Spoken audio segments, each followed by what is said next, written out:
Hey, you! I picked up your envelope, so you should thank me by paying 20% of what's in it right now. On my way home from withdrawing money at the bank, a hoodlum deliberately bumped into me and started causing trouble. But I have an ace up my sleeve. Let's see who ends up having a harder time. My name is Sarah. I'm 61 years old. My only daughter, Katie, is now grown up. She has her own family, and I'm enjoying a leisurely life living on my own. Her father, my ex-husband, left us when Katie wasn't even a year old. He claimed he had fallen in love with someone else and walked out on us. To this day, I don't know the full story. After the divorce, he sent us child support for a while, but the payments eventually stopped and he soon disappeared. Suddenly, I found myself left alone with a small child, which forced me to work just to survive. A nearby bakery cafe became my saving grace. The owners kindly hired me, even though I was a single mother. They were incredibly kind, even allowing me to bring Katie to work so that I could manage until I found her a daycare. For a while, I relied on their kindness. Laying Katie down on a carpet in the back of the shop, Amelia, the owner's wife, and I took turns looking after her. I'll never forget their kindness. Whenever I thanked her, she would always smile and say, Children are treasures of the community. Don't worry about it, Sarah. As Katie grew older, the cost of her education began to weigh heavily on our finances. The income from the bakery cafe was no longer enough. As a mother, I was determined to ensure that financial hardship would not limit my daughter's future. When Katie entered middle school and became more independent, I started working multiple jobs. After finishing at the bakery cafe, I took on cleaning work at shopping centers. I rarely got any time off, working tirelessly every day. While I was doing it all for Katie, I might have unknowingly made her feel lonely. Things started to change during the summer of her second year of middle school. To start with, her clothes became flashier. Moreover, she started coming home later than me. At first, when I scolded her, she would respond with a simple, Okay, or, I understand. however, it wasn't long before her replies turned into, I know that. and soon, Shut up, you old hag. we started having heated arguments more often, probably because I was also too busy working to have the emotional bandwidth to handle her changes. I often found myself on the verge of shouting. Do you even realize whose efforts are keeping this household running? Amelia noticed my struggles and tried to comfort me. Sarah, you're doing your best for Katie. She'll understand someday. Young rebellion is like a passing storm. Just stay firm and patient. It was truly a tough time. We even had to deal with the police on a few occasions. Although Katie managed to graduate from middle school and get into high school, her reckless behavior continued. I wanted to give up. My spirit finally began to falter during the summer break of Katie's second year in high school. I noticed another change in Katie. This time, it was a happy change. Katie suddenly declared she wanted to become a hairstylist and started taking school seriously. She graduated from high school and went to a vocational school for hairstyling, eventually achieving her dream. Apparently, a police detective assigned to our neighborhood had been a tremendous support and helped her turn her life around. Just like the bakery cafe owners, the people in my community had shown us so much kindness. I'm forever grateful to them. When Katie got a job, I no longer needed to work multiple jobs, and I returned to the bakery cafe. Even now, at 61 years old, I'm still working there.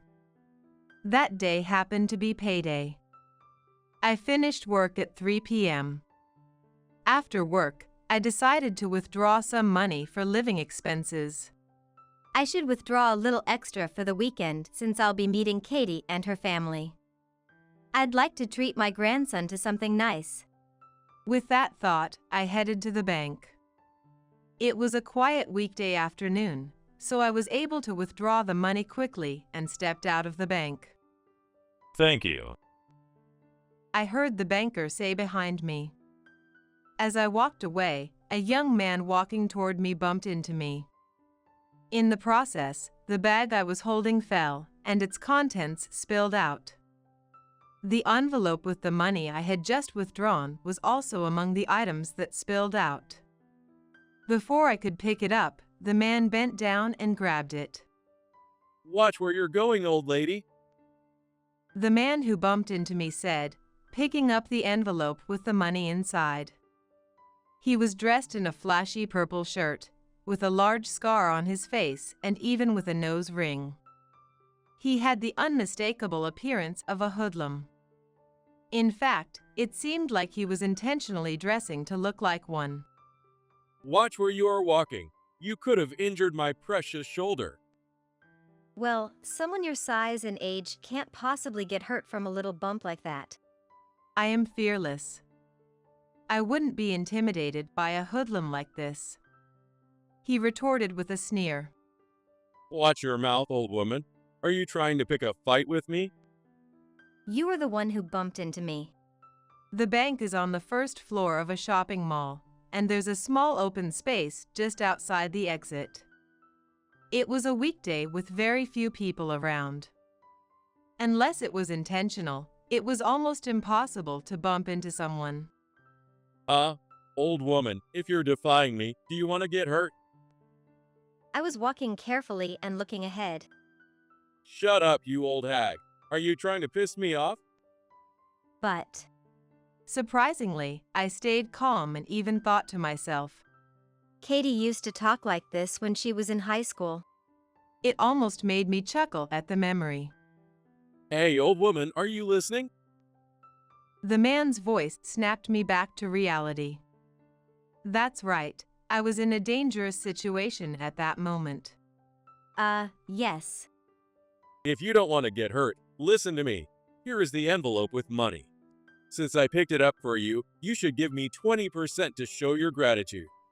It's common sense to thank the person who's helped you, right? No way. That would be a problem. This money is important for my living expenses. I need it for my grandchild this weekend. I don't care about your problems. If you don't want to get hurt, stop making excuses and hand it over. With that, he started cracking his knuckles. This was getting complicated. Losing 20% of the money in the envelope wouldn't hurt me much, but I wasn't about to give this man a single cent. Well, actually, I don't think there's any legal obligation to pay 20% to someone you bumped into. I said, standing my ground. Legal obligation? Who cares about that? I bumped into you and picked this up. The least you can do is show some gratitude. Anyway, this was getting nowhere. I just wanted to go home as soon as possible and catch the rerun of my drama in the evening. Suddenly, I had an idea. I realized I should call Nate. He's Katie's husband. Given his profession, he's familiar with the kind of trouble I was in at the time. I just hoped he was nearby. Well, my son-in-law is familiar with these situations, so I'll call him now. What did you say? The man was getting more frustrated by the second, but I mustered the courage to call Nate. Luckily, he picked up the phone right away. Hello, Sarah. What's up? Is it about Sunday? No, it's not that. I accidentally bumped into someone in front of Sunshine Bank, and now it's become a problem. Sunshine Bank? That's the branch near your place, right? Yes, that's the one. That's good. I'm actually at that branch right now. I'll be there in a minute. Wow. Really? How lucky was that? I hung up the phone, and in less than 5 minutes, Nate arrived. Are you okay, Sarah? Thank you for coming, Nate. I bumped into this guy, and he picked up the money I had withdrawn. Now he's demanding 20% of it in return. Nate looked at the man with suspicion. I feel like I've seen your face somewhere before. At first, the man glared at Nate, but then, as though he remembered something, his face suddenly turned pale. Ugh, are you the cop? The man tried to run away, but Nate quickly twisted his arm behind his back. Ow, wow, wow, stop it. No match for Nate, who was a youth champion in boxing, the man was slammed to the ground. It seemed the man's legs gave way, and he just lay there, unable to move. Here you go, Sarah. Nate said, handing me the envelope with the money I had withdrawn. Yes. Nate is a detective in the Organized Crime Division of the State Police. He's what they might call the equivalent of the FBI, specializing in handling cases related to the mafia. Nate had a tough look about him, far scarier than any low-ranked gang. Turning toward the man who could no longer move, Nate said, Oh yeah, I remember now. You're from the Snake Mafia, right? You did some pretty awful things to my precious family, didn't you? No, never. I didn't mean it at all. Oh, really? Then what did you mean, huh? A hoodlum like you, pulling something like this. Stay put and don't try to run. Not that the hoodlum could run anyway. He was still paralyzed with fear, unable to move. Nate pulled out his phone and dialed a number. Hey, Steve, it's me. Listen, one of your young guys tried to steal money from my precious mother-in-law. Can you come over right now? When Nate hung up, the man began to tremble, his voice shaking as he begged. Did you call my boss? Please spare me. If you're going to tell him, just arrest me now instead, I beg you. Was he crying? What happened to the tough guy from earlier, who had been threatening me? Technically, I could arrest you right now, but a low-level hoodlum like you won't earn me much credit. I'll have your boss give you a proper talking to before inviting you to the police station. Please, I swear I won't do it again. Just don't tell him. To my surprise, the man collapsed there and started crying. I've already made the call. Just give it up. Ugh. Looking down, the man continued sobbing.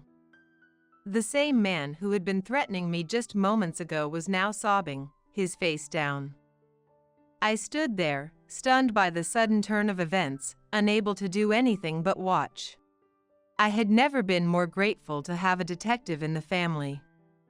That day, more than ever, I realized how lucky I was. After a few moments, a shiny, black car pulled up on the road right next to the square. With a loud bang, the car door swung open, and a man in a black suit stepped out, flanked by two of his subordinates. That was Steve. He was a completely different caliber compared to the hoodlum who had been harassing me. Well, I'm so sorry. Please, forgive me. First, you should apologize to this lady. Steve gave the thug a harsh order, his presence overwhelming. Yes. Well, I'm truly sorry for all the trouble I've caused. Please forgive me. The man babbled, still sitting on the floor and repeatedly apologizing to me. Steve, your gang was supposed to avoid involving the local residents, wasn't it? Nate, my deepest apologies. It's a failure on my part, not keeping proper control. I've caused you unnecessary trouble. Hey, get Ethan in the car. Steve barked the order to his subordinates. So, the man's name was Ethan. Get up, you idiot. Ethan was roughly dragged by the two subordinates and shoved into the black car. I'm sorry, Nate. I'll have him properly disciplined and send him over to you right away. And as for you, ma'am, I deeply apologize for the trouble caused by Ethan. Steve sincerely apologized to me. Honestly, I wanted to complain even a little. Yet, this was my first time facing a real mafia and I was too nervous to say much, managing only a quiet Oh, it's okay. in response. Steve then got into the car and it drove off smoothly. Do you think that guy will go back to the gang and get beaten up like in the movies? When I asked so, Nate laughed and replied, Yeah, probably something like that. before his expression turned serious. People who target the weak and do cowardly things deserve to face consequences. Anyway, I'm glad you're okay. Actually, there have been several incidents around here recently where middle-aged and older people were targeted in the same way, getting robbed. So I visited the bank and asked the manager for more vigilance. Oh, I didn't know that. I'm really glad you were nearby, Nate. I might have just handed over the money if I were alone. Yeah, that's exactly it. Most people just let it slide, avoiding bigger trouble. But thanks to you, this is about to be resolved. By the way, I've got a bit of a debt with Steve, the Snake Mafia's boss. Now that Ethan knows Steve owes me, he won't cause any more trouble. You don't need to worry about it. But I know it was a bit rough to watch, so I feel a little embarrassed. It wasn't like that at all. You were so cool. Thank you for always protecting the city. Thanks. Anyway, I was in the middle of talking to the branch manager, so I'll get back to that. Please be careful on your way home. Oh, Taylor is really looking forward to Sunday, so please cheer for him. Thanks. Say hi to Katie and Taylor for me. Taylor is my grandson, who is in his first year of middle school. Since joining middle school, he had been doing track and field, and the next Sunday would be his first competition. Although Nate was usually busy, he was able to take a day off and asked me to come cheer for Taylor, so I decided to go. After parting ways with Nate, I went home. Naturally, I felt exhausted. I wonder if the drama is still on. I was really looking forward to today's episode. It had been quite an ordeal. Although I only got to watch the last 10 minutes of the drama, I was relieved to have taken care of that punk, and most importantly, to be safe. Just as the drama had finished, the phone rang. It was Katie. Mom, I heard from Nate. You really had a tough time.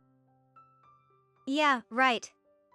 This strange hoodlum started causing trouble, but luckily Nate was nearby, and he was such a great help. I'm so grateful. I'm glad you're okay, Mom. Well, on Sunday, when Taylor comes home after the competition, let's have a barbecue party at our place. That sounds great. Then I'll bring some good meat to share. Really? That sounds amazing. Of course. I'll see you on Sunday then. Yeah, I'm really looking forward to seeing Taylor perform. The simple conversation with Katie really made me happy. Back in the day, I was so pessimistic, thinking there was no way I could have a happy future. I was abandoned by my husband, overwhelmed by work, and my daughter was struggling. I didn't think I'd ever have happiness again. But now, Katie has built a happy family and even given me a cute grandson. I wish I could go back and tell my past self that such a peaceful future was waiting for me. And then, Sunday came.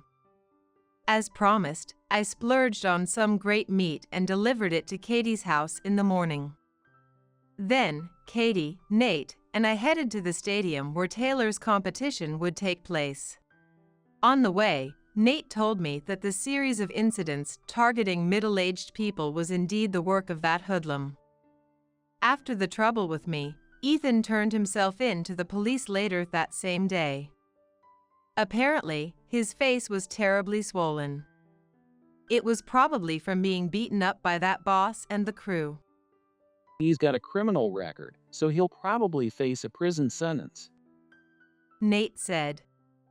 Anyway, I'm really glad you're okay, Mom. Thanks again, Nate. Katie added, once again expressing her gratitude to him. As we chatted about Taylor's recent activities and other light topics, we arrived at the stadium. The sky was clear with not a cloud in sight, and it was warm, the perfect weather for cheering. Sarah, should we sit around here? Nate asked as he guided us to our seats. We sat together, side by side. On the track, athletes were preparing for their events. I wonder where Taylor is. Just then, an older man called out. Hey, is that Katie? I didn't recognize him. Could he be one of Katie's clients from her hairdressing days? He certainly seemed older. Plus, he called her by name. Oh, Mr. Smith, what are you doing here? Mr. Smith. Oh, he's the police officer who helped guide Katie back on track. Tough, I had never met him before. Well, my grandson's in his second year of middle school. The weather's nice, so I thought I'd come to cheer him on. And here I am, running into Katie. This is a surprise. I didn't know your child was in track and field too. Yes, my son's in first year. It's his first competition, so we came to cheer him on. By the way, this is my mother. Nice to meet you. I'm Katie's mother. I truly owe you a huge debt of gratitude for all you did for Katie. I visited the police station several times, but you were often out in the field.